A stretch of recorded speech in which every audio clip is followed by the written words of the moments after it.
Let's talk about some of the rights you get with owning real estate. And we're going to start with mineral rights. Because if you recall, in the definition of real estate, that includes land, right? And what is land?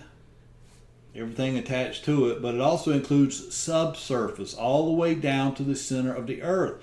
So any minerals, oil, gold, any kind of precious metals or minerals that are on your land, then obviously you own it. So, this is one of the reasons why the subsurface rights are so important. Now, I will tell you, in some states, contracts of sale may actually state that when you're buying property, you will not be buying any subsurface rights. And obviously, if that's in the contract and the buyer agrees to that, then all you're getting is the surface rights and air rights. In other words, you don't get anything below the surface. But I will tell you, in your typical contract of sale, it includes subsurface rights, which also means you own all the mineral rights that are below the subsurface. So that's a big deal right there to owning property. We also own water rights when you own land. And now the water we're talking about here, or the water rights in particular, if you own land that either has water that's either on the property, lake, pond, something like that, river, stream, or something that flows through the property, that's what we're really talking about here. Okay, what kind of rights do you have if you have a stream that flows through your property? What are you allowed to do with it or not do with it? So those are some of the things we want to talk about right here. Well, we start out with something called riparian rights. Now, this is part of the water rights. But for riparian rights, that means that's for property owners that own land that either borders be a very small river. In fact, it would be considered non-navigable, or more than likely like a stream, something like that. It's just not very large. But you either border a small river or stream, or has one that's actually going through your land. That's what we call riparian water rights. Okay, small river or stream. And the key thing, the other key word there I would remember is, the stream or river would have to be non-navigable. You're not going to put a large boat or ship or something and going up and down this stream. That's what we're talking about there. But another type of water rights is something called littoral water rights. Now, with littoral, that means you own land that borders a large body of water, like a large lake, maybe even the ocean. But these are, or large river that is considered navigable. These are large bodies of water.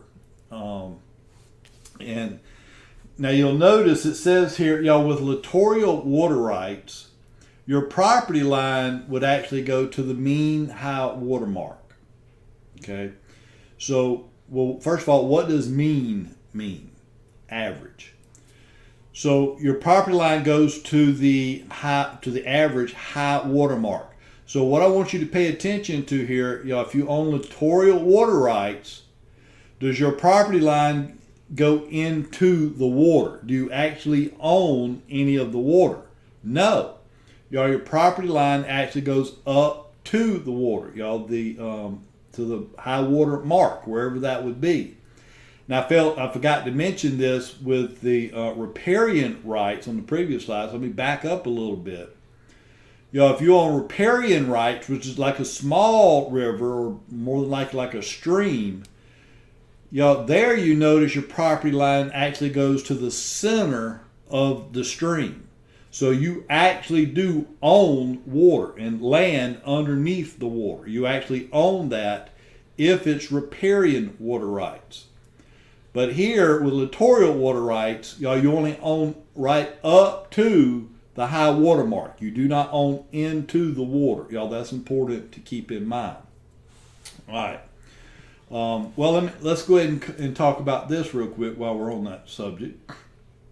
Y'all, if I have littorial rights, or quite frankly, even riparian rights, y'all, what can I do with the water? Y'all, assuming it's a river or stream that's flowing through. Y'all, can I go swimming? Sure you can. Can I go fishing in it? Sure you can. Could I potentially put a well in the river or stream and use to irrigate my lawn? In most states. Now, y'all, there are some exceptions. We're going to talk about what those are and why here in a little bit. But I think in most states, especially on the eastern portion of the country, y'all, that's not going to be a problem at all. Could you decide to basically dam it up and make a large pond right here? No. Y'all, because if it's a stream or obviously a river, y'all, then if you try to dam it up, you're having a very negative impact on those that are downstream from you, right? Yeah, you can't. So in essence, you have the right to use the water, but you don't have the right to do anything that would negatively impact someone downstream from you. You can't do stuff like that, okay? But that's what the kind of water rights we're talking about and dealing with here. But now you see this thing called the doctrine of appropriation. If you recall a second ago, I said, there are some states, and when I say some states, these are typically like West Coast states, California in particular, that operate under this doctrine of appropriation. Most of the country does not do this. California is a little bit different. Okay.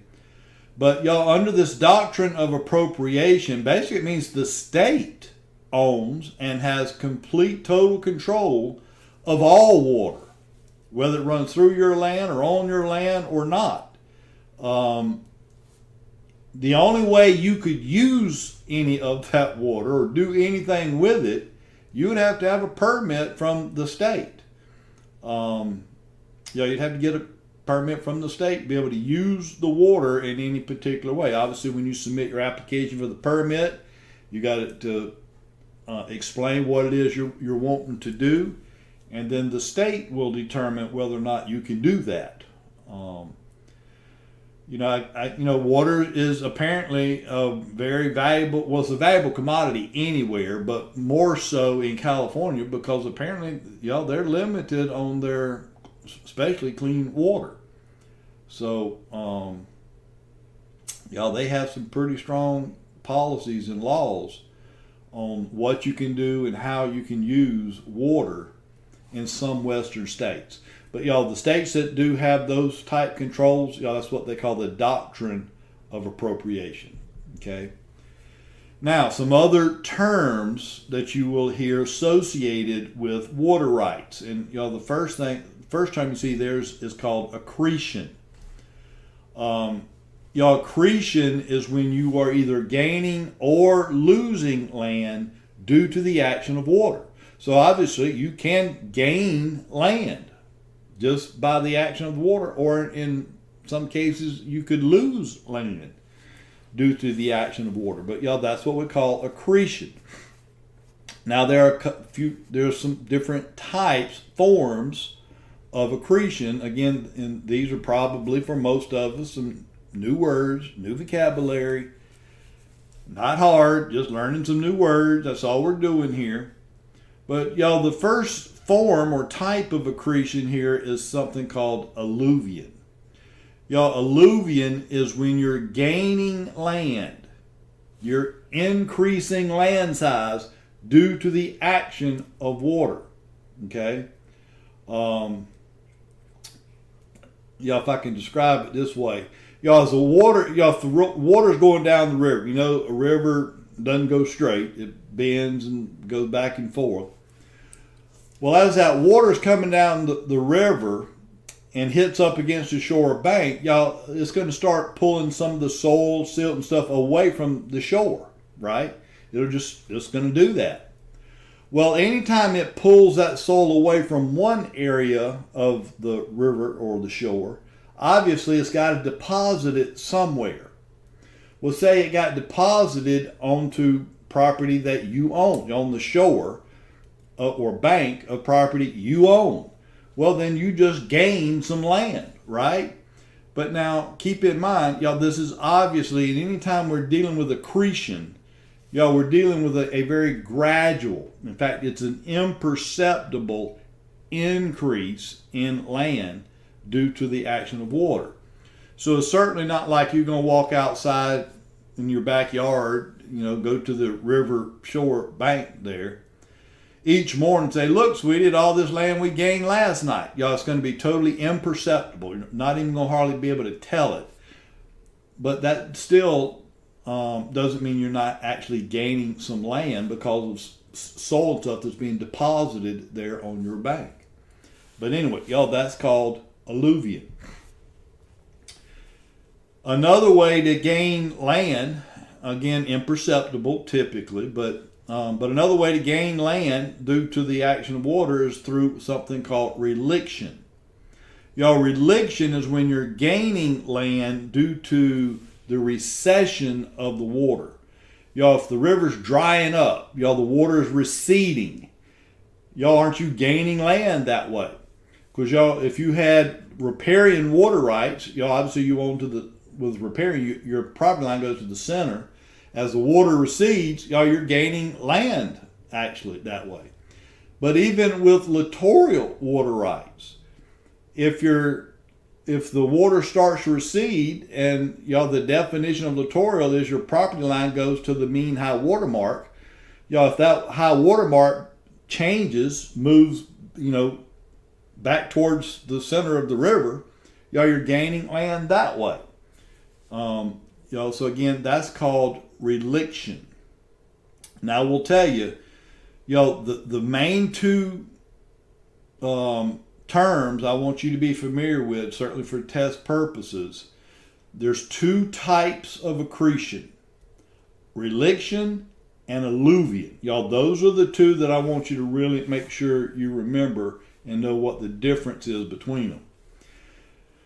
But now another term here, I just don't know that it's that significant. That's not to say they won't ask you a question, but I don't hear too much about it. But anyway, there's this term called accession, and it says accession is additional land that builds up along the riverbank due to natural deposits or man-made deposits. In other words, y'all, accession is when the size of your land is changing in size due to these deposits over time. It's just another term to let you know that, as land size changes, it either gets bigger or smaller due to the action of water. Y'all, that's just another term, accession. Okay. Now we look, there are a couple of ways you can lose land due to the action of water, and one is called erosion. And erosion is a very gradual loss. So you're losing land, but it's over a period of time. It's a gradual loss of land due to the action of water. I'm sure you know what erosion is. But this next term, avulsion, that might be a new term for you there. Avulsion is a sudden tearing away or stripping away of large chunks of land at one time.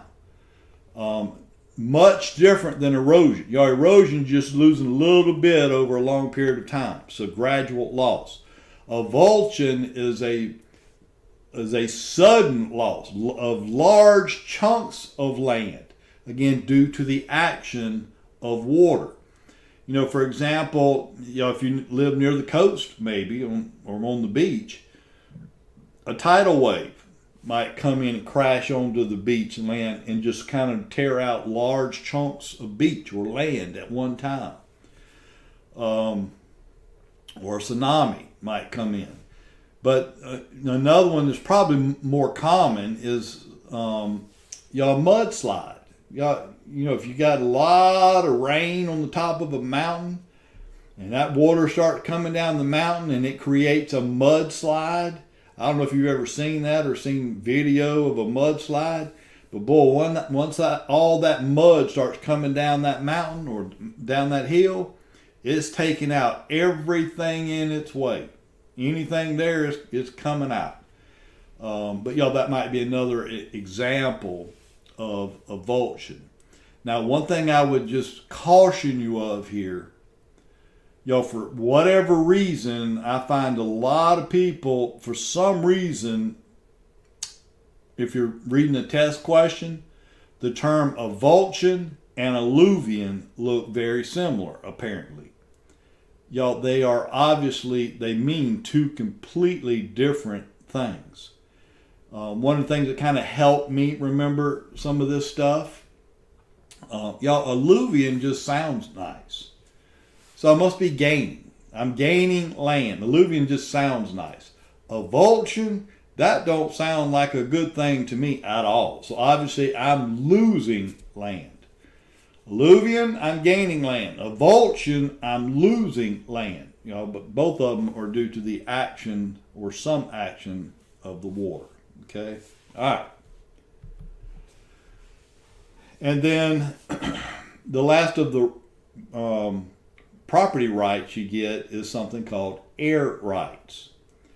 Remember we said if you own land, you also own the air above the land. Well, how big a deal is that? I mean, or is it a big deal that you own the air above your land? Well, I will tell you, it has become a huge deal over the last, say, couple decades anyway. Y'all, one of the things that can cause property value to either be very high or, quite frankly, very low is the view. What kind of view does this offer? Just home property owners, they want to have a view, whether it be a view of the mountains, how pretty the mountains are, or a view of the beach if you're on the coast. Or maybe you just live on a river and you got a really beautiful view of the river. Y'all, I'm telling you, if you got a really nice view, you could have, that could create a lot more value for that property. But if that view is ever obstructed or you no longer have the view, you're going to see a significant loss in value. Not that anything about the land changed, the physical land, but the view that you might get from that land has changed. That's going to make create a big problem for you value-wise. So how does all this relate? Well, what we're seeing a lot, say you've got a developer looking at building condos on the coast or on the beach. Obviously, a huge selling point to building condos on the beach is the view. People can look out their windows and look maybe both directions, see this beautiful beach that they're sitting on. Well, what would happen if shortly after you bought that condo, because you loved the view, another developer came in and built another high-rise right beside your condominium, the building you're in, and that new building is now obstructing your view, and maybe could almost totally wipe out the view of the beach. Well, that's going to hurt your property value. It's going to go way down because, I'm telling you, a big part of that value was being able to see the beach. Now you can't see it because there's a building now blocking your view. So what developers will do a lot of times, before they actually before they buy the property they want to build on, they'll actually talk to property owners around them and negotiate to actually purchase the air right, the airspace above their land. They're not buying the land. So if you own the house, say in this area, they're not asking they don't want to buy your house, they don't want to buy your land, they just want to buy the airspace above your land. Because by doing that, y'all, assuming you sell the air rights, y'all, that means now nobody can ever build another structure or building that's any taller than the one currently already there. For, if you had a house there, y'all, however tall, say the house was 15 feet high, 20 feet high, whatever it is, y'all, if you ever decided to tear it down or build another building on that property, y'all, you cannot go any taller than the one that was already there. Otherwise, you're now getting into the developer's airspace. So they'll do stuff like that to make sure that their view is protected with whatever project they're planning on doing nearby. So, y'all, air rights have certainly become a huge deal. No question about it. All right, so, y'all, those are your rights by owning land.